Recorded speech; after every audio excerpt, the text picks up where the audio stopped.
Yahudi dengan Kristiani itu sama atau beda sih sebenarnya? Beda. Beda. Maksudnya sebenarnya gini, kalau kita berbicara tentang konflik Israel dan Palestina, kita tuh nggak boleh bawa sentimen agama. Jadi Yesus adalah orang Yahudi karena dia dari Yehuda. Orang Yahudi dengan agama Yahudi itu sama nggak? Zionis itu akhirnya mencoba mengembalikan tanah mereka lagi dengan cara menyerang Palestina. Oh, jangan dikatakan menyerang dong. Jadi itu tidak adil.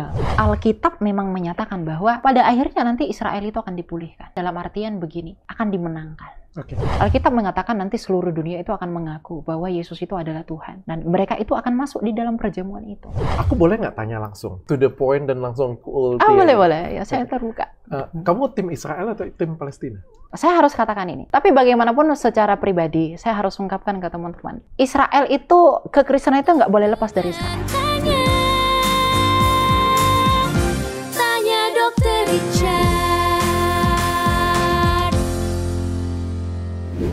Shalom Elia. Shalom dokter. Apa sih artinya Elia itu?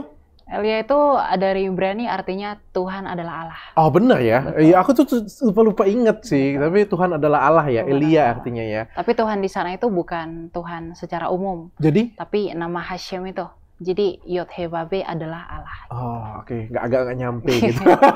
Pelan-pelan aja ya. Jadi aku ada ngeliat di TikTok nih Elia. Dan aku coba datangin ke sini untuk kita ngobrol tentang Israel versus Palestina. Mungkin dari sisi Alkitab mungkin ya. Tapi sebelum itu kita pengen tahu dulu nih. Saya pengen tahu dulu. Siapa sih kamu itu?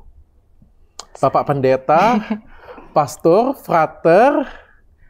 Bukan. Saya itu seorang apologet. Jadi kalau di TikTok itu kan saya sering live tuh. Nah, di dalam live saya itu saya bergabung dengan komunitas apologet lain. Misalnya dengan Al-Hayat itu terhubung ke seluruh dunia. Apa itu apologet itu apa? Apologet itu apologis itu yang memberi pertanggungjawaban iman. Nah, jadi kalau penginjil itu kan hanya sekedar memberitakan Injil. Tapi kalau apologet itu menjawab tuduhan-tuduhan atas serangan iman kekristenan. Seperti yang dilakukan para rasul. Gitu. What are you? Kamu apa? Kristen Katolik? Oh, aku Protestan. Protestan, aku Lutheran, kamu Protestan? Punya gereja? Punya gereja. Bukan maksudnya kamu punya gereja pribadi nggak ada ya. Tapi umat Kristen yang mempelajari tentang teologi dari Alkitab. Betul seperti itu ya. Teologis dan historis. Teologi dan historis. Ini pertanyaan netizen ya dan pertanyaan aku pribadi tapi boleh ya. Cowok atau cewek? Saya cowok. Cowok ya, saya tahu. Panggilnya Mas ya. Iya betul. Mas Elia ya. Soalnya ya gitu lah. Sorry ya sebelumnya. Supaya saya bisa bertanya ya. Kita mau bagi nih ya, karena kan aku sudah ngobrol nih tentang Israel dengan Palestina nih, dan aku ngelihat kamu kayak ada sisi sejarah yang aku pengen belajar. Ya. By the way, aku Kristen Katolik. Ya. Tapi agama aku nggak tinggi. Aku belajar sekolah sih sebetulnya TK, SD, SMA sampai SMA itu sekolah Katolik sih. Tapi ya suka lupa ingat gitulah ya. Jadi mohon maaf ya kalau ilmu saya nggak nyampe ya sampai di situ ya. Nggak apa-apa, iman itu kan proses. Iya, saya pengen belajar. Saya pengen tahu tentang Israel versus Palestina. Tapi ini mungkin dari sudut pandangnya umat Kristiani kali ya. Kristiani ya. Atau Yahudi dengan Kristiani itu sama atau beda sih sebenarnya? Beda. Maksudnya sebenarnya gini, kalau kita berbicara tentang konflik Israel dan Palestina, kita tuh nggak boleh bawa sentimen agama. Tidak boleh bawa sentimen agama. Kenapa? Sama sekali nggak boleh. Karena kalau kita lihat sejarahnya, Israel itu sudah eksis menjadi sebuah bangsa, satu-satunya bangsa di dunia sekarang ini nih, yang masih tetap mempertahankan identitasnya di dunia, itu hanya Israel. Apa tuh maksudnya? Jadi makanya saya bawa Alkitab nih. Nah, sekalipun saya bawa Alkitab, mungkin teman-teman non-Kristen itu akan mikir bahwa kalau misalnya Elia Miron itu bawa sejarahnya dari Alkitab, berarti itu versi Kristen. Itu salah besar. Jadi? Karena Alkitab ini bukan tulisan yang metahistoris. Metahistoris itu artinya Alkitab itu didasarkan pada pandangan teologis mata, tapi tidak bisa dibuktikan secara historis. Israel itu sebagai sebuah bangsa itu sudah dibawa oleh Musa di dalam Torahnya itu. Jadi perjanjian lama kita ini itu sama dengan tanahnya orang Yahudi. Nah, jadi perjanjian lama kita dalam kanon Ibrani itu sama dengan isi kitabnya orang Yahudi. Jadi di dalam tanah itu ada Nevim, kitab para nabi, dan ada Ketuvim. dan ada Pentateuch dan tulisan Yosua. Oke. Nah, bangsa Israel itu menjadi sebuah bangsa. Itu dikatakan di dalam Alkitab ketika dibawa Musa keluar dari Mesir, itu tahun 1500 sebelum Masehi. 1500 sebelum Masehi. 3.500 tahun dari sekarang. 3.500 tahun dari sekarang. Betul. Musa bawa Israel keluar dari Mesir ke Tanah Kanaan. Ke Tanah Kanaan. Betul. Tanah Kanaan itu adalah tanah yang dijanjikan oleh Tuhan. Oleh Tuhan. Benar kepada ya? Abraham orang Mesopotamia itu. Betul ya? Betul. Itu yang Musa belah lautan itu ya? Betul. Gitu. Ternyata agamaku kagak rendah-rendah banget. Jadi kayak, kalau aku nggak salah nih ya, jadi kayak Musa itu mimpin rakyat yang diperbudak pada waktu itu. Dia waktu itu jalan dikejar-kejar oleh Firaun ya, kejar ya. Terus mentok nih, ketemu lautan nih, kayak gitu punya kan, nggak bisa lewat nih kita nih. Terus dia ambil tongkatnya, dia belah lautan itu kan. Betul. Itu adalah masyarakat Israel. Oke. Itu ke-12 suku bangsa Israel itu dibawa di sana dan dibebaskan. Dibebaskan oleh Musa. Musa pergi ke tanah yang dijanjikan oleh Tuhan. Betul. Nah, agak bangga dikit. Sejarah ini itu tidak hanya dari Alkitab. Kalau kita pengen tahu siapa itu Israel, apa itu Israel, bagaimana itu Israel, tidak seluruh dunia itu harus kembali ke Alkitab. Karena Alkitab itu sumber satu-satunya yang mengungkapkan siapa itu Israel.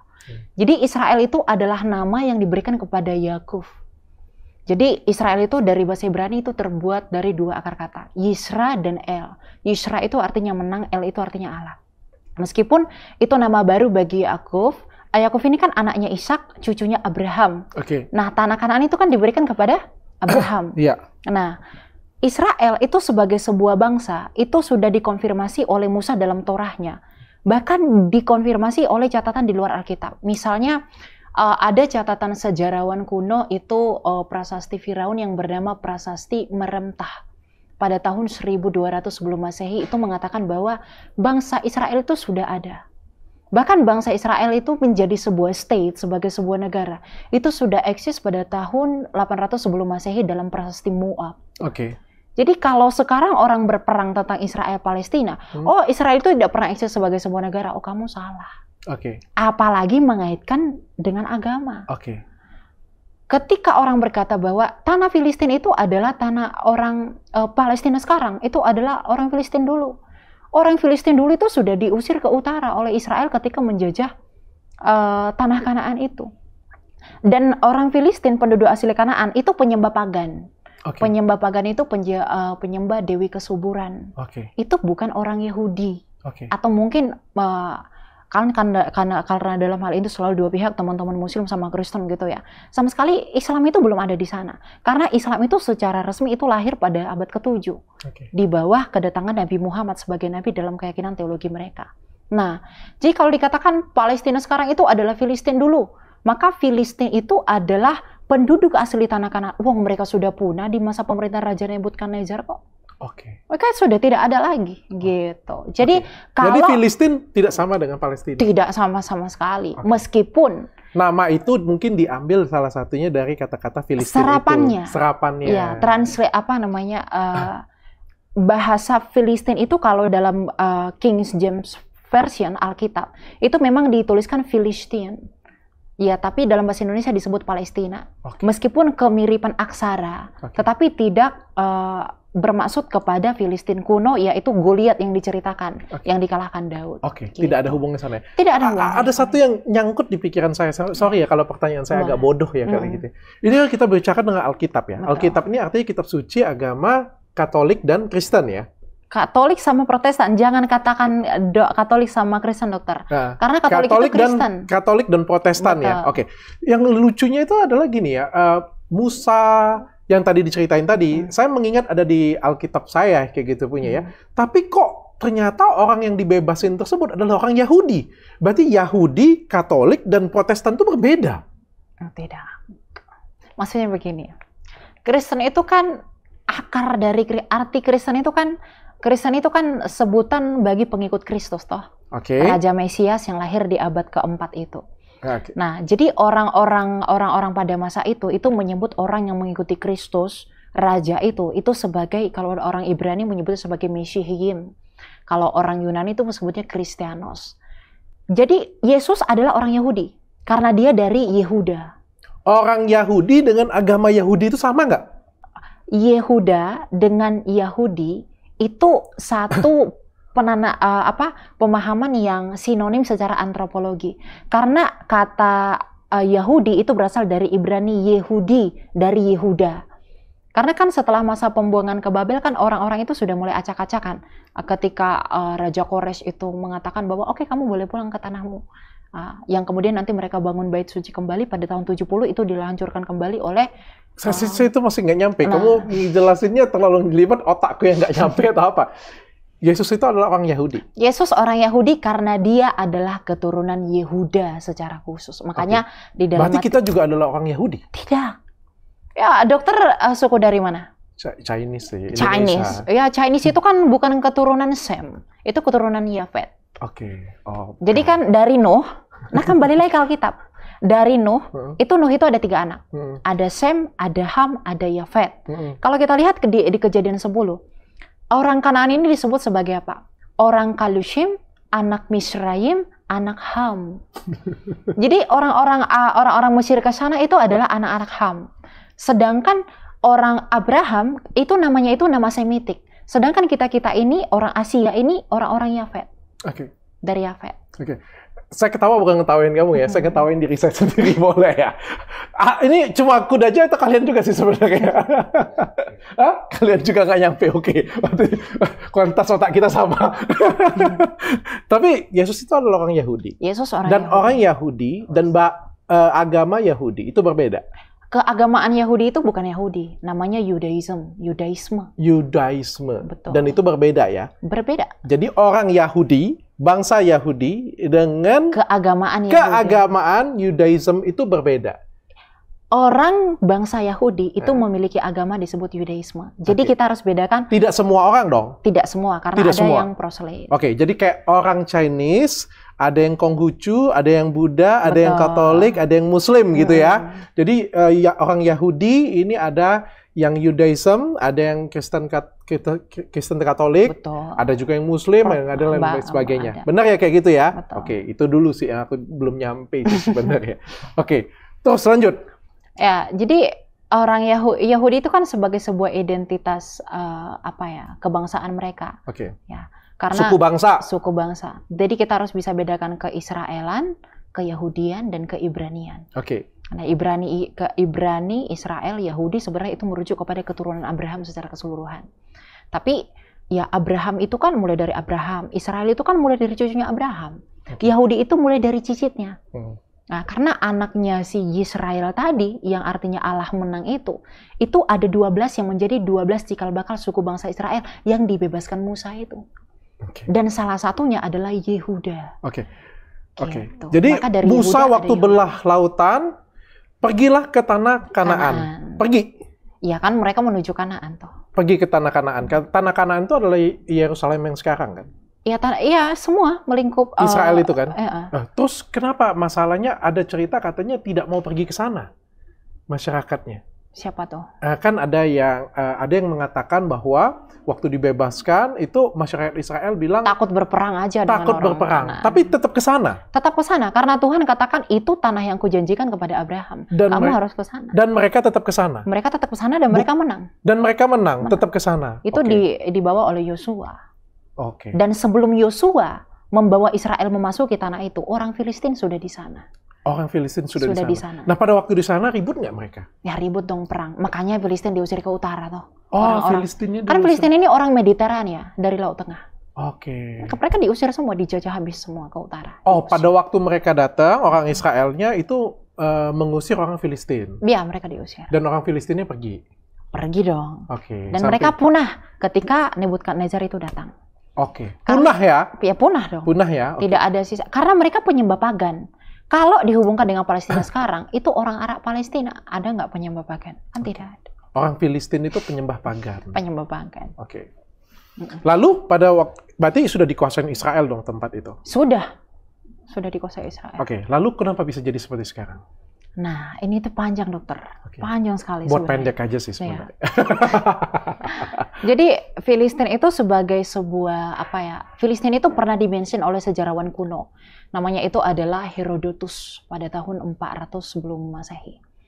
Tapi 400 tahun sebelum itu Israel juga sudah disebutkan kan sebagai sebuah negara dalam Prasasti Moab tadi. Bukan kemunculannya pada tahun 400. Nah, ketika Filistin itu sudah dikalahkan, kemudian itu dilanjutkan kepada pembuangan ke Babel, kemudian Israel itu, wilayah itu dikuasai oleh dinasti Makabe. Nah, kemudian ketika dikuasai dinasti Makabe, kemudian berlanjut ke penjajahan Roma. Oke. Lahirlah Raja Mesias, yaitu Kristus pada tahun 4 sebelum Masehi. Oke. Nah, dia disebut sebagai Yeshua HaNasri Umelech HaYehudim. Yesus Kristus. Yesus orang Nazaret, Raja orang Yahudi. Oke, berarti itu kejadiannya setelah Israel itu udah masuk tuh. Sudah dikuasai oleh orang Yahudi ya berarti ya? Israel itu sudah dijajah orang Roma. Orang Roma. Ya. Tapi orang Yahudinya sudah ada di Israel, Ya, sudah terus dijajah oleh orang Roma, terus Yesus Kristus lahir di situ. Betul. Okay. Wah, orang Yahudi sejak masuknya Yosua bawa Israel kan Yahudi di situ kan ada Yehuda. Oke. Dan itu tidak ada pada waktu itu tidak ada namanya Palestina dan yang sebagainya. Itu Palestina itu nanti munculnya. Baru nanti munculnya. Nanti. Okay. Jadi kita bicara ketika Kristus Raja Mesias itu lahir. Dia lahir di Migdal Eder ya, di Bethlehem.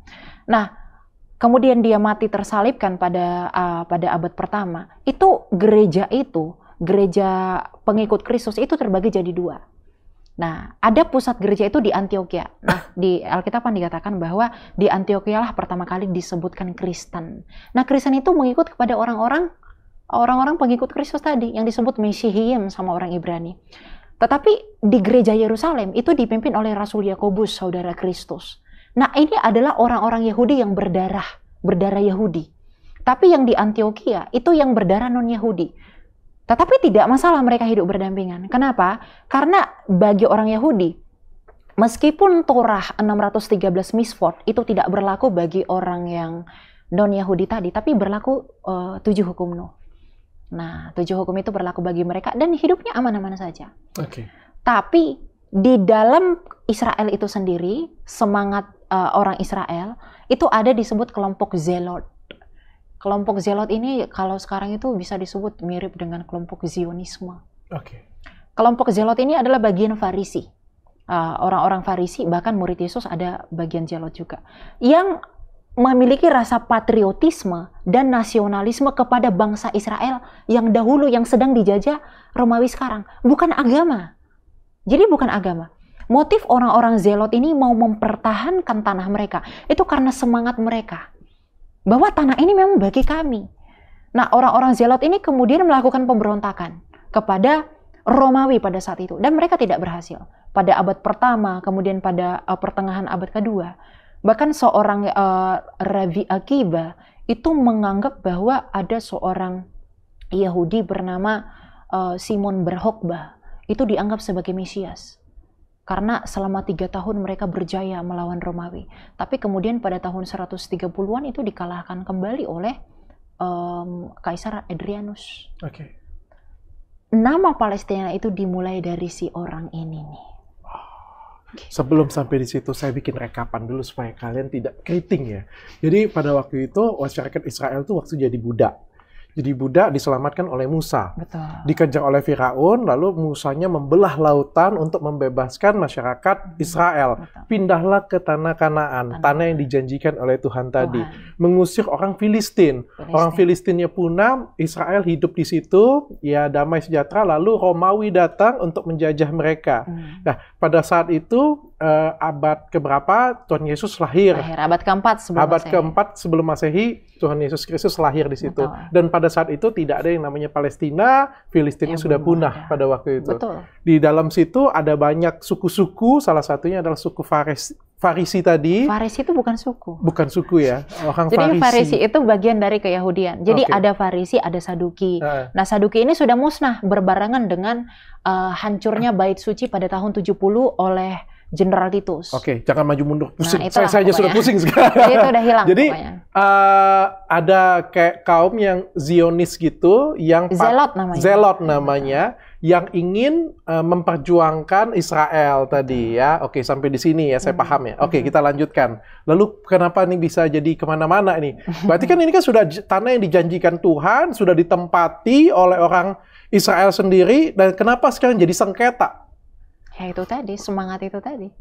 Karena gini, pada tahun 130-an setelah Kaisar Hadrianus itu menjajah Israel, nama Israel itu untuk menghilangkan semangat orang Zelot tadi, agar mereka tidak eksis menjadi sebuah negara. Itu Israel itu dihilangkan. Oh, oleh siapa? Kaisar Hadrianus tadi. Siapa itu? Kaisar itu ya Kaisar Romawi. Oh, Kaisar Romawinya. Iya dong, itu kan yang menjajah. Karena menjajah, jadi dia nggak suka dengan Israel dan dia ingin menghapus Israel. Oh, aku baru paham. Jadi dia buang Israel dan dia menamakan tempat itu Palestina. Bukan Palestina dulu. Oke. Syria Palestina, karena dia menggabungkan wilayah Yudea dan juga wilayah Syria. Dan dia mengambil nama Palestina itu dari serapan dari kata Filistin. Betul. Okay. Ada yang berasumsi demikian, tapi saya bisa karena orang Ibrani itu membenci orang Filistin. Jadi seolah-olah dikasih nama musuhnya. Itu di video saya ungkapkan demikian. Iya. Tapi itu hanya asumsi kebanyakan mayoritas, hanya karena kesamaan fonetiknya saja. Oke. Ya bisa jadi kayak gitu ya. Karena orang Romawinya bilang, ini negara kamu supaya orang benci, aku taruh yang paling kamu benci gitu ya kan. Jadi Filistin diubah namanya jadi Palestina. Seperti ini pertanyaan ya, bukan penistaan terhadap Palestina ya. Ini pertanyaan ya. Benar seperti itu ya mungkin ya. Oke ya. Oke. Jadi pada waktu itu diubah oleh si Raja Romawi tersebut. Kaisar tadi, Kaisar Hadrianus tadi. Tujuannya untuk apa? Semata-mata untuk menghilangkan semangat nasionalisme orang Zelot tadi, agar mereka tidak lagi melakukan pemberontakan. Makanya sampai nama Yerusalem pun itu dihilangkan karena Kaisar Romawi itu pagan. Mereka itu penyembah dewa Jupiter. Makanya nama Yerusalem itu diubah menjadi Aliyah. Makanya dalam literasi teman-teman Muslim itu tidak ada nama Yerusalem. Bahkan dalam Perjanjian Umar itu disebutkan Aliyah dari Ilya Arabisasinya. Nah, Yerusalem ini itu diubah menjadi Aliyah, itu dipersembahkan kepada Alia Capitolina, yaitu dewa Jupiter tadi. Nah, sejak saat itu orang Israel itu melakukan perenungan sampai kepada abad pertengahan. Bagaimana caranya kami ini mau kembali ke tanah kami gitu. Emang dia ada di mana pada waktu itu? Ya sejak saat itu, sejak tahun 70 kan sudah berdiaspora. Oh, udah dihilangkan, musnah juga ya karena dijajah habis-habisan, hilang ya kayak gitu. Oh, makanya tersebar di beberapa negara. Makanya seluruh orang Yahudi di dunia itu punya suatu frasa dalam Ibrani yang terkenal seperti ini bunyinya. Leshana haba'ah bi Yerusalem. Oke, kayak gimana cara membedakan orang Yahudi atau bukan? Kalau orang Chinese kan kelihatan tuh, ya matanya sipit, kulitnya putih, kayak gitu punya, iya kan, kayak gitu kan. Kalau orang India kan kita juga bisa lihat tuh, orang Arab kan bisa lihat juga tuh, bisa dibedain kayak gitu. Orang Yahudi itu kayak gimana ya? Seharusnya saya bertanya ke dokter sih. Kok tanya kan gue? Saya di Alkitab tuh mereka itu tidak digambarkan ciri fisiknya seperti apa. Oh nggak ada. Nggak ada. Tapi ya yang kita lihat sekarang itu kan genealogi bangsa-bangsa yang memang dituturkan Alkitab itu. Dari Sem, dari Ham, dari Yafet itu kelihatan di daerah-daerah yang disebutkan Alkitab, mulai dari Kejadian. Sejujurnya ya, yang dari dulu ya, sebelum konflik ini ada dan jadi tambah puyeng ya, aku tuh berpikir orang Yahudi itu adalah orang yang percaya dengan Kristus, orang Amerika, orang Eropa, kayak gitu. Ada orang Yahudi yang percaya Yesus. Tadi kan saya sudah sebutkan, orang Yahudi yang percaya Kristus itu di bawah pimpinan gereja Yerusalem, di bawah pimpinan Rasul Yakobus, saudara Kristus. Murid-murid Yesus saja orang Yahudi, Pak. Orang Yahudi berarti dengan Yudaisme itu berbeda kan? Berbeda. Oke, orang Yahudi ini nanti dibagi dua lagi nih secara agamanya. Satu yang percaya dengan Yesus, satu yang Katolik, satu yang menolak dengan Yesus. Namanya Yudaism ini tadi. Iya, betul. Oke. Lalu berarti setelah ceritanya tadi dijajah oleh Romawi, hilang, dan suatu hari mereka ngumpul lagi nih kekuatan Zionisnya tadi, dan akhirnya menjajah si Palestina ini, seperti itu. Oh, itu masih panjang. Masih panjang lagi. Karena gini, karena ketika mereka sudah berdiaspora, tadi kan ada ungkapan yang disebut dengan Leshana haba'ah bi Yerusalem, itu artinya tahun depan di Yerusalem. Nah, semangat ini yang sampai sekarang diwarisi oleh orang Yahudi. Karena mereka dalam pemikiran kerangka teologis mereka dan jejak historis yang tidak metahistoris itu, Kanaan yang di mana Yerusalem Timur tidak metahistoris itu maksudnya apa? Mereka metahistoris itu tidak bisa dibuktikan secara sejarah. Oke, ini bisa dibuktikan atau tidak ya, bisa? Semua bisa dibuktikan. Sangat bisa dibuktikan. Sangat mereka sangat bisa membuktikan bahwa itu tanah mereka. Tanah itu gitu. mereka mulanya gitu. Oke. Karena ya Filistin tadi kan sudah punah, Pak. Iya. Dan mereka yang berhak sekarang atas tanah itu ketika Yosua memasuki tanah itu. Ya, artinya mereka dijajah oleh Romawi dan mereka mengambil tanah mereka sekarang. Intinya seperti itu kan? Iya, oke. Nah, jadi Zionisme sekarang itu seperti mewarisi, membangkitkan kembali semangat Zelot itu. Bahwa Leshana Haba'ah bi Yerusalem itu harus kami tegakkan sebagai sebuah ungkapan yang terkenal bahwa kami harus kembali ke Yerusalem. Makanya orang Israel atau orang Yahudi yang berdiaspora itu selalu rindu untuk kembali ke Yerusalem.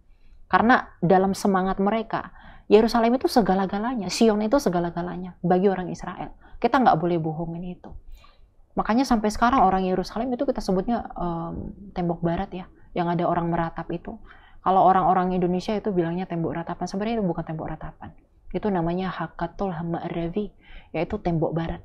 Karena itu bagian barat. Oke, berarti itu adalah rasa cinta mereka. Cinta mereka. Dan mereka pengen kembali ke tempat itu. Dan ideologis mereka lah ya, kurang lebih seperti itu ya. Oke. Kebangsaan. Kebangsaan ya. Jadi tidak ada agama-agamaan. Oke. Gitu. Oke, jadi saya paham nih. Karena ada orang Israel yang menolak eksistensi negara Israel. Namanya itu Natura Karta. Mereka menolak negara Israel sekarang. Jadi dalam Israel itu pun banyak sekte-sektenya yang saling berkonflik internal di antara mereka. Tapi yang memang yang kelihatan sekarang kan ya Zionis itu. Oke. Gitu. Oke. Dan Zionis itu akhirnya mencoba mengembalikan tanah mereka lagi dengan cara menyerang Palestina. Oh, jangan dikatakan menyerang dong. Jadi itu tidak adil. Karena serangan pertama baru-baru nih. Serangan pertama itu diluncurkan siapa? Hamas kan. Tanggal 7 Oktober itu sahabat Yahudi. Mereka itu meluncurkan serangan ke Israel. Itu ketika orang Yahudi di hari Sabat tidak bisa melakukan apapun. Tidak bisa bekerja. Hari Sabat. Itu di hari Sabat. Itu tidak adil menurut hukum perang. Itu tidak adil. Oke. Dan itu tidak etis dong. Menyerang orang Yahudi ketika mereka tidak bisa melakukan apapun. Di Hamas itu tidak. Itu hari Minggu ya? Itu hari Sabat. Sabat Yahudi dengan sabat kita beda. Oh, sabat kita beda ya? Sabat kita hari Minggu kan? Benar kan? Kalau sabat Yahudi hari apa? Sabtu. Hari Sabtu. Mereka libur hari Sabtu. Oh, itu sabat mereka hari Sabtu. Dan mereka diserang pada waktu hari Sabat. Pada waktu semuanya lagi libur nih. Nggak boleh bekerja. Nggak boleh bekerja. Ya, sebagai informasi dengan kalian semuanya, di negara Eropa, kalau di saya juga, kita diajakin di gereja, itu namanya ada hari Sabat. Hari Sabat itu adalah hari Minggu. Hari untuk Tuhan. Benar ya? Kalau aku koreksi saya kalau saya salah ya. Gitu. Ya, hari untuk Tuhan, berhenti merenung untuk Tuhan kalau di Katolik ya. Jadi itu adalah waktunya kita ke Bait Allah, ke gereja, berdoa dengan Tuhan, berkumpul dengan keluarga kayak gitu ya. Itu adalah hari Sabat. Kalau di luar negeri, di Amerika dan di Eropa, itu semua hari Minggu semua tutup. Jadi kalau kalian yang pernah ke luar negeri, jalan-jalan ke Eropa, hari Minggunya itu sudah sepi banget. Nggak ada toko, semua tutup. Kalian jangan nyari LV, jangan nyari Gucci, tutup semuanya. Kalian nanya lagi kan, Dok, emang itu nggak cari duit apa hari Minggu? Kan lagi libur, harusnya kita buka. Beda dengan mall di Indonesia yang hari Minggu rame ya. Kalau di sana, apapun yang terjadi, Minggu harus tutup. Karena itu adalah hari Sabat, harinya Tuhan. Perhentian ya. Ya, kalau di Israel, hari Sabatnya hari Sabtu. Oke. Karena mayoritas kan Yudaism. Oke, dan mereka lagi liburan semuanya, lagi nggak begitu siap-siap di rudal. Jangan dibayangin mereka lagi liburan ke sana kemari. Mereka nggak boleh melakukan. Pokoknya mereka tidak bisa melakukan pekerjaan apapun. Pada tanggal itu kemudian Hamas meluncurkan rudal mereka. Baru kemudian serangan-serangan balasan itu diberikan oleh Israel. Sampai di situ saya mundur ke belakang. Tapi yang terjadinya kan adalah Israel ini selama 100 tahun dari tahun 1917 sampai dengan 1990 ya biar sok sejarawan gitu kan. Israel kan menyerang Palestina duluan nih. Ya kan, membombardir Palestina sehingga dari tempat Israel itu sekecil ini ya menjadi besar banget. Iya. Ya itu juga kesalahan sejarah lah. Deklarasi Balfour itu 1917. Jadi ketika deklarasi Balfour itu dikeluarkan, kan pada saat itu Inggris dengan Jerman itu berperang toh. Nah, ketika Inggris dan Jerman itu berperang, Inggris ini itu dibantu Yahudi dan Palestina, Israel dan Palestina. Nah, tetapi kemudian orang Inggris ini memberikan hak tanah itu kepada orang Israel, tapi tidak dengan orang Palestina. Makanya orang-orang Arab Palestina itu marah. Kok kami juga ikut, tapi kenapa ke orang Israel aja diberikan tanah gitu? Dan itu melakukan banyak penolakan. Mengenai pertambahan tanah, itu dari akibat efek serangan yang diberikan kepada Israel ketika Israel itu telah mendeklarasikan kemerdekaannya pada tahun 1948.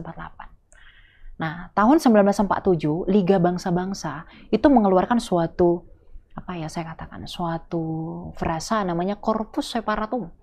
Karena konflik tadi, jadi Yerusalem Timur itu selalu kan diperebut-rebutkan tuh.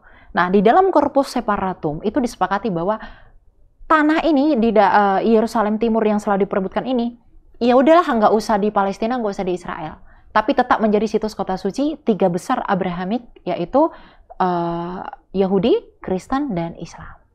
Oke. Tetapi hal itu juga memperoleh penolakan karena orang Palestina nggak boleh, itu harus bagi kami.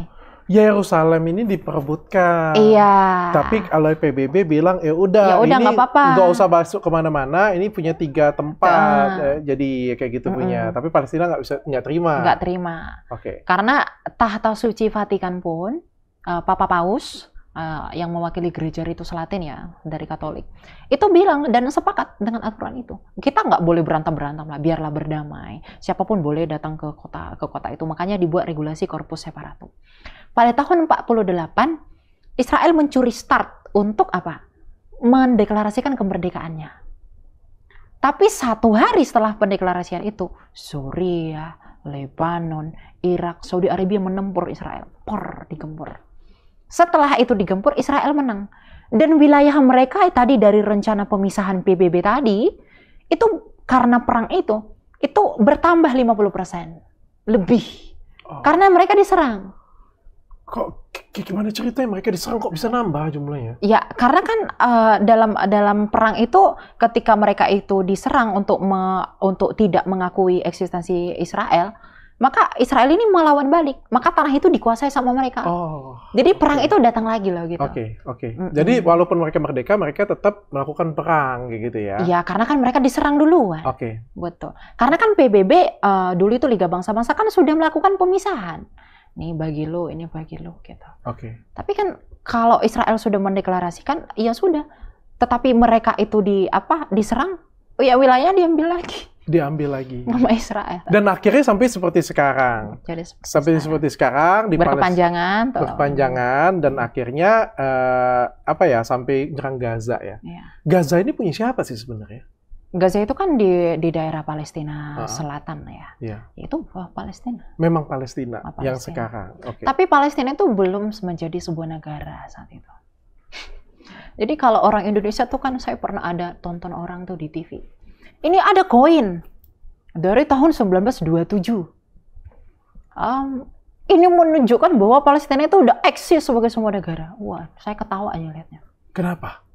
Karena koin itu dikeluarkan oleh pemimpin Zionis, namanya Theodor Herzl. Itu dikeluarkan pada tahun 1902. Mereka itu punya namanya Anglo-Palestine Bank. Kami ini orang Yahudi itu harus menguasai dunia ini, maka kami harus ada perbankan. Dikeluarkanlah mata uang itu. Palestina di sana, kalau kita lihat di koin itu ada huruf Ibrani-nya toh. Itu ada kata Yod, Alef dan Yod. Yod itu merujuk kepada Israel. Palestina itu belum ada. Kenapa itu Palestina? Kembali lagi ke sejarah ratusan tahun. Bahwa tanah itu yang tadinya diubah oleh Kaisar Adrianus menjadi Syria Palestina, maka orang sejarawan Roma seperti Cornelius Tacitus, kemudian orang-orang Yunani itu menyebutnya dengan Palestina. Sehingga sampai kepada Perang Dunia Pertama itu disebut Palestina, tetapi belum eksis sebagai sebuah negara. Jadi kalau dikatakan bahwa itu sebuah negara, wah, saya Saya minum dulu ya, untuk bisa mencerna semua. Begitu. Bahkan yang menandatangani uang itu pun, itu ya orang Inggris. Karena kan Inggris yang memenangkan itu toh. Oh, gitu. Ini kan kota suci ya? Kota suci. Ini kan kota suci sebenarnya kan? Kota suci. Yesus tuh lahirnya di Bethlehem. Oke, Bethlehem itu ada di mana? Ya di Israel. Oh, ada di Israel. Dan itu beda dengan Yerusalem? Wilayah Bethlehem pasti, itu 1.000 kaki. 1.000 kaki, oh deket ya di atas, karena bukit. Okay. Karena Yesus itu lahir di Migdal. Oke. Di Migdal Eder itu menara kawanan domba yang dinubuatkan Nabi Mika. Okay. Bahkan sejarawan Bethlehem ini sekarang ada di negara mana nih? Israel? Ya, Israel. Israel sekarang, oke. Yerusalem itu tempat bermaknanya apa maknanya bagi agama? Bagi 3 besar Samawi ya. Saya nggak bisa katakan Abrahamik, tapi Samawi aja. Kalau bagi teman-teman Yudaisme kan ada tembok barat tadi, Hakotel Hamarevi tadi. Tembok barat itu kan sisa-sisa bait suci itu tadi. Oh, bait suci yang sudah dihancurkan. Ya, di sanalah semua orang Israel yang berdiaspora itu membangkitkan semangat mereka yang ungkapan tadi, Leshana Haba'ah bi Yerusalem. Bi Yerusalem ya itu di tembok barat itu. Di Hakotel Hamarevi. Jadi semua orang yang berdiaspora itu rindu selalu ke Yerusalem setiap Paskah mereka. Ziarahnya ke sana. Ke Yerusalem. Betul. Sama kayak kalau misalnya kita kalau Muslim mungkin ke Mekah ya. Ke Mekah itu Hajj ziarah, betul. Oke, kalau kita ziarahnya itu adalah ke Yerusalem, ke Bait Allah tadi yang sudah dihancurkan. Itu Yudaisme bukan kita. Yudaisme. Oke, Yudaisme. Kalau di Kristen sendiri apa itu maknanya? Sebenarnya kita tidak punya keistimewaan lagi di sana.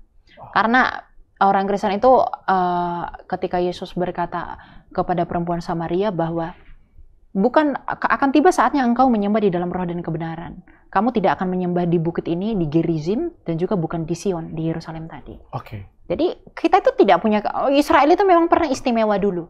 Dulu, sekarang udah enggak lagi. Oke, bagi umat Katolik ataupun Kristen itu sebenarnya ya hanya anggapan historis saja. Hanya sejarah saja, ya, tapi teologis enggak ada lagi. Secara teologis tidak ada lagi. Tapi secara Judaism ada kayak gitu punya. Betul. Ya. Oke, secara Muslim?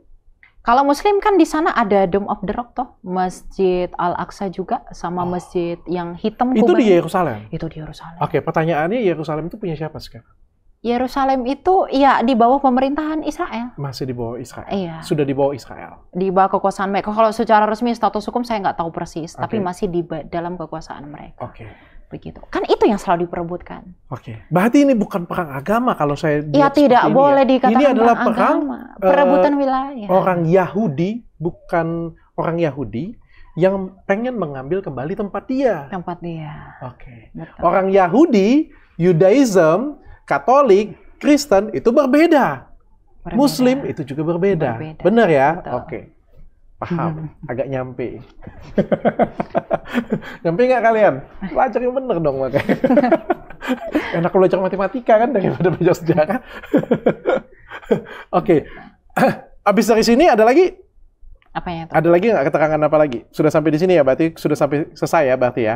Oke. Ada lagi nggak yang mau disampaikan kalau ini? Aku pindah ke topik lain nih soalnya. Oh, udah itu sih. Maksudnya apa ya? Yang mau disampaikan itu jangan terlalu menghubung-hubungkan dengan sentimen agama lah gitu. Karena semangat agama kalau dijadikan untuk semangat kemanusiaan itu enggak etis. Itu tidak etis. Agak berat obrolan. Karena sejarahnya kita sudah tahu persis tadi. Filistin itu bukan Palestina sekarang. Palestina itu kehadiran Israel sebagai sebuah negara itu ketika Palestina belum menjadi sebuah negara. Semangat itulah yang dipadukan di dalam semangat Zionisme. Untuk Leshan Ahba'ah bi Yerusalem tadi. Oke, aku boleh nggak tanya langsung? Boleh. To the point dan langsung cool. Boleh. Ya, saya terbuka. Kamu tim Israel atau tim Palestina? Saya tidak tim manapun. Saya harus katakan ini. Tapi bagaimanapun secara pribadi, saya harus ungkapkan ke teman-teman. Israel itu, kekristenan itu nggak boleh lepas dari Israel. Kekristenan tidak boleh lepas dari Israel? Tidak boleh. Kalau kita mau belajar tentang Yesus Kristus Raja Mesias, kita harus tahu keyahudian, harus tahu Israel. Karena Yesus berkata apa? Sebab keselamatan datang dari bangsa Yahudi. Dan dialah keselamatan itu. Karena saya sebagai seorang apologet ya, itu pemaknaan dan perenungan saya dan penghayatan iman saya kepada Israel yang ada sekarang. Mau perang terjadi, mau bla bla bla, saya hanya peduli kepada kemanusiaannya. Di Palestina itu ada gereja yang kena serak, gereja ortodoks. Gereja ortodoks itu gereja tua, gereja kuno, ritus purba. Itu kena bom sama Israel. Rakyat sipilnya juga banyak yang mati. Kita prihatin waktu itu. Bahkan Papa Paus mewakili gereja ritus barat, itu prihatin dengan mereka. Di Israel juga seperti itu. Orang-orang yang kerja datang ke sana itu nggak tahu apa-apa, terus tiba-tiba dibom sama Hamas, itu mati semua. Okay. Jadi untuk gini loh, Kristen itu tidak ada keuntungannya membela Israel, tidak ada keuntungannya membela Palestina. Kita berdiri di tengah dan netral. Bahwa yang kita resolusi yang kita lahirkan itu adalah perdamaian, bagaimanapun caranya. Okay. Karena dalam pandangan semangat teologi kita tidak memandang Israel itu sebagai sebuah bangsa yang punya pengaruh lagi bagi pandangan teologi kekristenan. Itu hanya istimewa secara sejarah. Tapi Alkitab memang menyatakan bahwa pada akhirnya nanti Israel itu akan dipulihkan. Okay. Bagaimanapun Israel itu akan dipulihkan dalam artian begini, akan dimenangkan. Oke, brother, ini aku ngomong kayak gini ya. Ini kan tempat suci semua ya, Bethlehem, Yerusalem ya, bagaimanapun juga ada nilai historicalnya kayak gitu ya, secara agama. Tapi kok berkonflik terus? Bukan itu sudah ada. Kalau kita berbicara dari mana dulu nih? Dari aspek apa dulu nih? Kalau dari sejarah, secara sosial politik saya tidak bisa jelaskan itu. Tapi kalau secara teologis itu semua sudah ada. Bahwa ya itu akan berkonflik seperti itu. Oh memang? Pasti. Karena itu sudah dituliskan. Dan itu harus terjadi sesuai dengan tulisan itu. Oke. Nah, dan pada akhirnya? Israel akan dipulihkan. Oh, pada akhirnya itu tertulis Israel akan dipulihkan? Iya. Karena ya kalau mungkin pemahaman teman-teman muslim itu dajjal ya. Di akhir zaman mereka. Kalau di kita itu antikristus. Itu akan menyatakan dirinya di bait suci ketiga. Nantinya. Dan Israel itu tidak bisa membangun bait suci ketiga kalau tidak di dekat Hakutel Hamaravi tadi. Dan kalau itu tidak dimiliki oleh Israel, bagaimana mungkin mereka bisa membangun itu? Artinya mereka akan dipulihkan. Alkitab mengatakan nanti seluruh dunia itu akan mengaku bahwa Yesus itu adalah Tuhan. Dan mereka itu akan masuk di dalam perjamuan itu. Aku pengen tanya gini ya, karena aku kan ngelihat video kamu kan. Jadi kan selama ini kan aku menganggap bahwa Tuhan Yesus atau Nabi Isa itu adalah sama. Wah, tidak. Hah? Itu hanya anggapan orang yang, maaf dokter, saya harus katakan, saya bertanya ini ya, saya bertanya saya ya. bukan sombong ya. Okay. Saya bukan sombong, tapi ini mewakili kekristenan sejak purba. Yesus Kristus itu tidak pernah sama dengan Isa. Yesus Kristus, Isa Al-Masih itu berbeda. Gini, kalau arti toleransi itu apa? Itu adalah membiarkan. Oke? Sekalipun teman-teman muslim dalam pandangan teologisnya itu, oh dalam pandangan kami Yesus itu tidak disalibkan. Karena di dalam kitab kami, Isa itu diserupakan. Oke, kita hargai itu. Tapi ada nggak data sejarah yang mendukung itu? Di zaman itu. Sampai sekarang tidak ada. Tapi mengenai Yesus yang mati di kayu salib, tutup Alkitab, buka sejarah dunia. Dari abad pertama Josephus Flavius, Tacitus dari Roma, Cornelius, Marabar, Serapion. Bahkan kebangkitan itu dicatatkan terjadi. Kalau dalam asumsi teologis teman-teman muslim, Isa itu diangkat, kebangkitan tidak ada. Jadi ngapain disama-samain gitu loh. Kalau secara historis itu tidak sama, ngapain secara teologis harus dipaksa? Asumsi teologis tidak akan pernah bisa membantah fakta sejarah. Sejarah itu adalah sejarah. Tafsiran teologis bebas. Itu ada dalam narasi orang Yahudi namanya Shiv'im Panim La Torah. Torahnya sama. Tapi menginterpretasikannya berbeda nggak masalah. Tapi sejarahnya sama bro. Tapi kalau sudah sejarahnya berbeda, ngapain disama-samain? Oke. Ya tapi kalau orang lain mau bilang, oh itu tahu, bagaimanapun saya bodoh amat, saya buang sejarah, itu tetap sama. Oh silahkan terserah. Tapi sejarah yang berdiri independen dan bertanggung jawab, itu tidak akan pernah membenarkan itu sampai kiamat. Karena kita punya datanya semua. Gitu loh. Ini upaya toleransi, membiarkan. Saya tidak suka lihat orang, kalau di TikTok itu yang saya prihatinkan. Isa itu Yesus. Bagaimanapun Isa itu tidak mati. Isa itu, Yesus itu bukan Tuhan. Ini itu bukan Tuhan, bukan Allah. Wong berbeda, lahirnya saja berbeda. Isa itu lahir dari mana? Bawah pohon kurma. Kalau yang di mana itu? Kalau yang di teman-teman Muslim. Teman-teman Muslim Betul. bawa pohon kurma. Bawa pohon kurma. Kalau kita kan di kandang domba. Di kandang domba, di Migdal Eder. Di Yerusalem, di Migdal Eder itu, di Bethlehem itu, mana ada pohon kurma? Gitu loh. Jadi ngapain kita nyawa-nyawakan? Itu tuh kadang terlalu semangat menggembor-gemborkan semangat teologis, tapi mengabaikan sejarah. Itu iman yang mati. Iya, saya harus katakan itu. Jadi jangan suka memaksakan. Kalau Anda mengimani, silakan imani saja.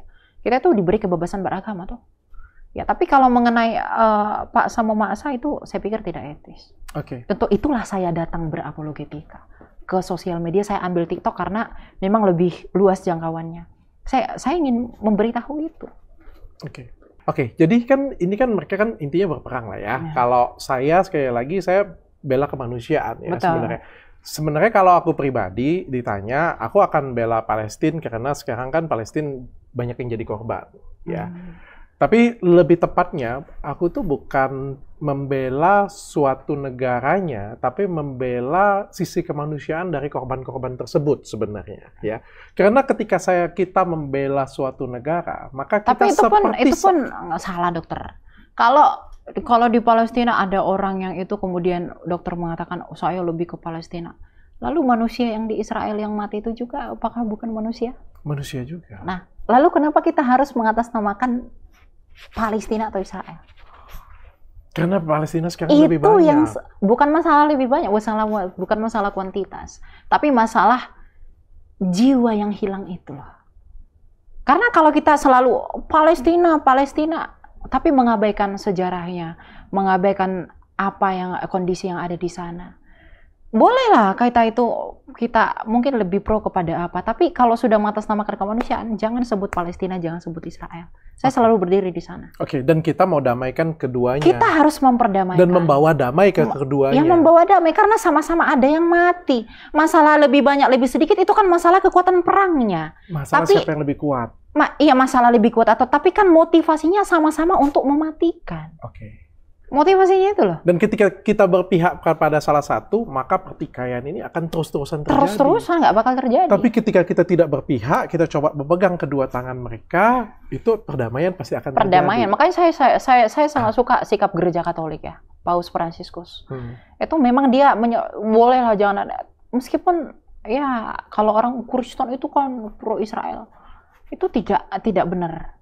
Karena Paus pun itu melihat bantuan, sebelum bantuan-bantuan dari Indonesia ini sampai ke sana, Vatikan udah kirim dulu ke Palestina. Vatikan sudah kirim. Itu tanda kemanusiaan. Kalau memang mau berdasarkan kuantitas, kemudian teologis, agama, pasti belanya ke Israel. Oke. Berarti Vatikan sendiri juga ini ikut kemanusiaan, membantu. dan ini bukan perang agama. Bukan. Ini adalah perang ya suku atau politik kayak gitu ya. Kita itu bicara semangat politis itu. Semangat politis Zionisme dengan Hamas. Hamas itu tidak merepresentasikan Palestina. Hamas juga tidak merepresentasikan. Hamas itu kan apa namanya ya? Gerakan garis keras. Itu kan berlawanan sama Fatah. Fatah itu kan daerah West Bank ke sana. Jadi Hamas ini ketika mereka memenangkan politik mereka itu tidak pernah mewakili Palestina secara keseluruhan. Ya sama seperti Indonesia. Kenapa sih harus bela PDIP misalnya gitu? Kenapa sih harus PKS gitu? Tapi PDIP itu tidak merepresentasikan seluruh Indonesia. Itu gerakan garis keras. Jadi kalau orang Indonesia itu bilang save Palestine, betul harus diselamatkan. Kita juga harus memberi kemerdekaan bagi mereka, gitu toh. Tapi kan kita nggak tahu antara orang yang berperang ini apakah saling mau merendahkan dirinya untuk ya saling memahami lah gitu. Tapi yang berperang ini loh, Zionisme itu tidak merepresentasikan Israel juga secara keseluruhan. Karena semua masyarakat Israel juga setuju dengan perang ini. Natura Karta tadi itu menolak bahwa negara Israel ada sekarang. Karena dalam pemahaman Natura Karta, negara Israel itu harus didirikan seorang Mesias. Dan harus dengan bantuan Tuhan. Sedangkan negara Israel sekarang sudah ada. Mesias belum datang. Berarti negaranya tidak didirikan Mesias. Tidak diakui sama mereka. Palestina juga begitu toh, ada yang menolak Hamas. Jadi yang berperang ini siapa sebenarnya? Zionis versus Hamas. Itu. Bukan Israel dan Palestina. Itu yang harus kita pahami.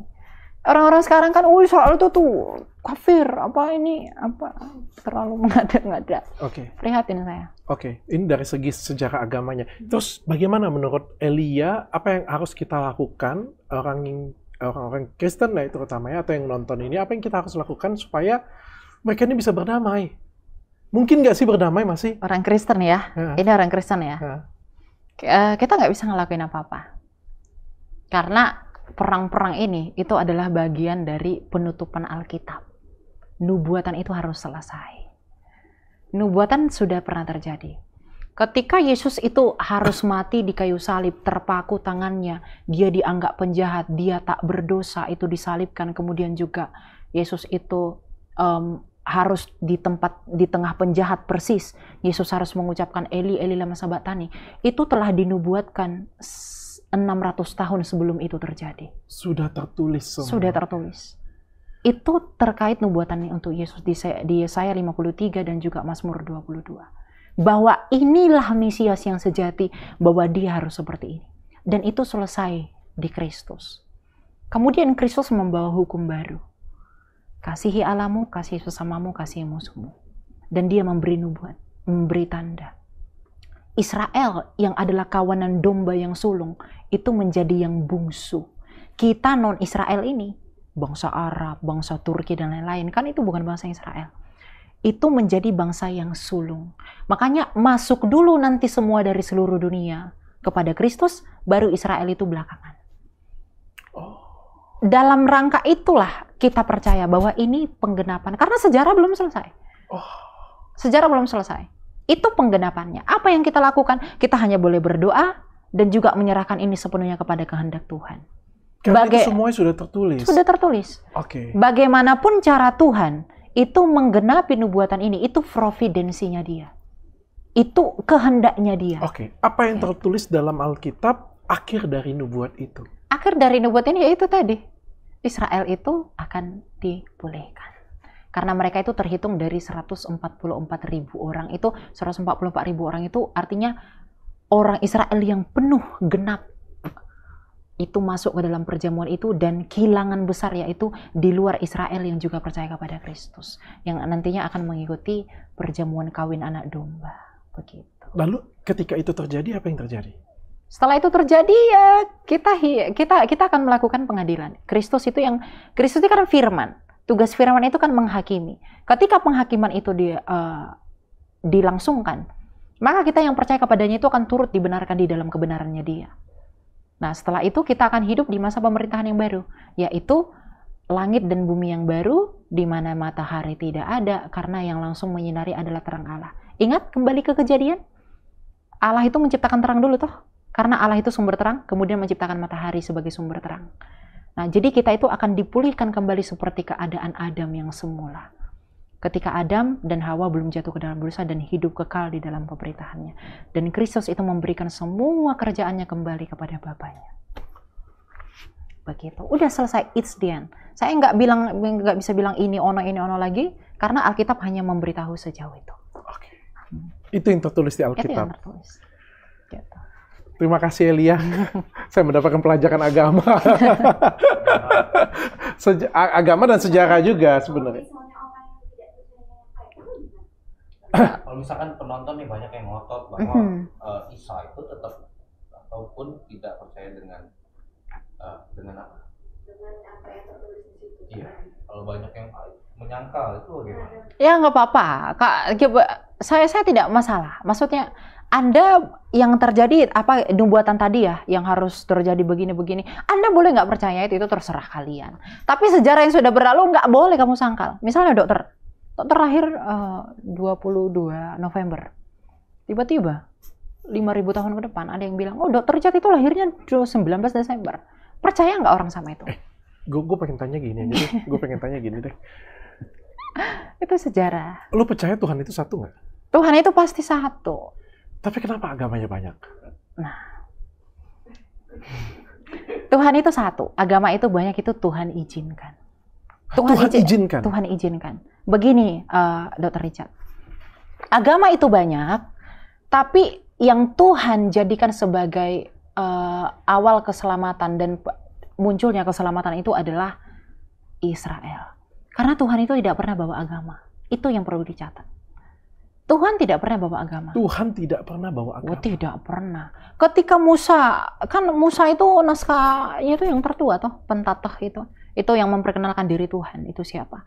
Ketika Allah itu memperkenalkan diri kepada Musa, Ehye Asyir Ehye, aku adalah aku. Dia tidak katakan akulah dan inilah agama yang kuridhoi. Inilah agama yang kubawa. No. Disebut Yudaism itu belakangan. Jadi percaya kepada entitas Allah yang satu tadi, Tuhan yang Esa, yang disebut orang Yahudi sebagai Adonai dalam Shema-nya mereka, Yod He Vav He Tetragrammaton itu. Itulah Allah yang sejati, makanya dikatakan Allah Abraham, Ishak dan Yakub. Itu Allah yang kembali lagi ya. Ini pemahaman orang nabi-nabi yang lama. Tuhan itu tidak bawa agama. Tapi kemudian di dalam sistem kenegaraan itu disekularisasi menjadi sebuah agama. Agar apa? Ini tersistem. Percaya kepada Tuhan-Tuhan tertentu.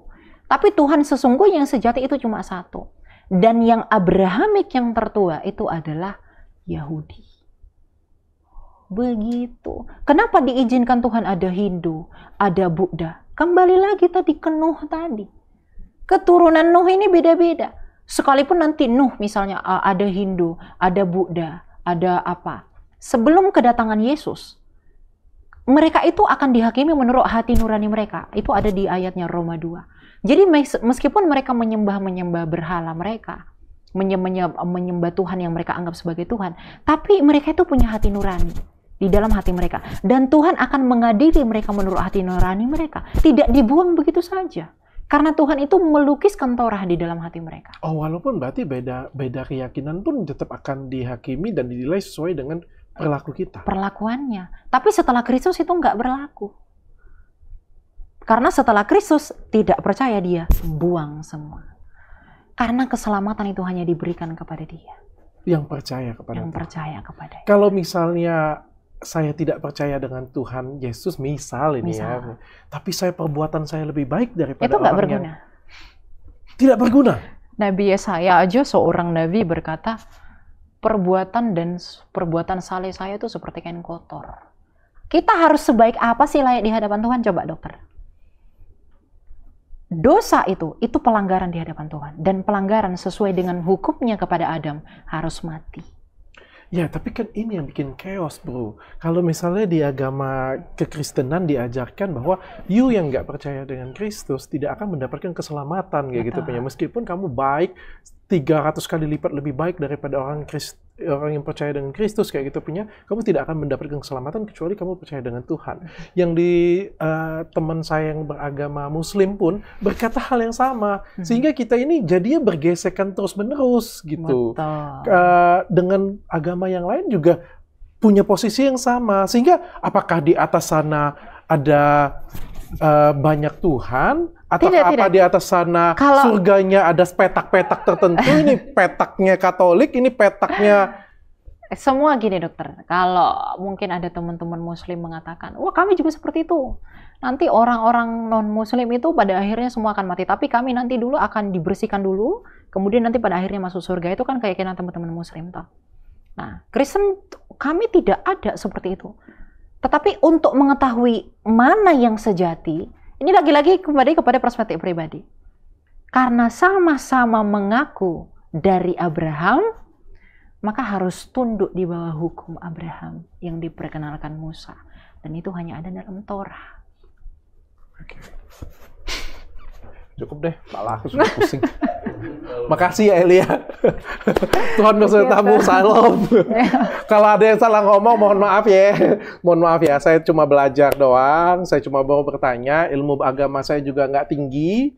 Saya cuma pengen belajar dan saya cuma pengen tahu tentang konflik dan tentang sejarah ini, karena bagaimanapun juga tetap kita harus bagi dari berbagai sisi ya, baik dari sejarah yang tercatat yang benar-benar sejarah, yang tercatat di buku sejarah, dari segi agama, ya dari banyak sisi lah ya kita coba menghadirkan. Tapi apapun yang terjadi, apapun yang kita bela, sebenarnya yang kita sayangkan adalah terjadinya peperangan dan terjadinya banyak korban. Dan ketika kita membela suatu tempat ya sangat diperbolehkan, tapi akan lebih baik kalau yang kita bela itu adalah korban-korban yang tersakiti, korban-korban yang tidak bersalah, yang tidak menginginkan ini tapi meninggal gara-gara kejadian ini. Dan mungkin kalau kita mendoakan mereka, itu permasalahan ini bisa lebih cepat selesai. Thank you, Elia. Ya, thank you, Dokter.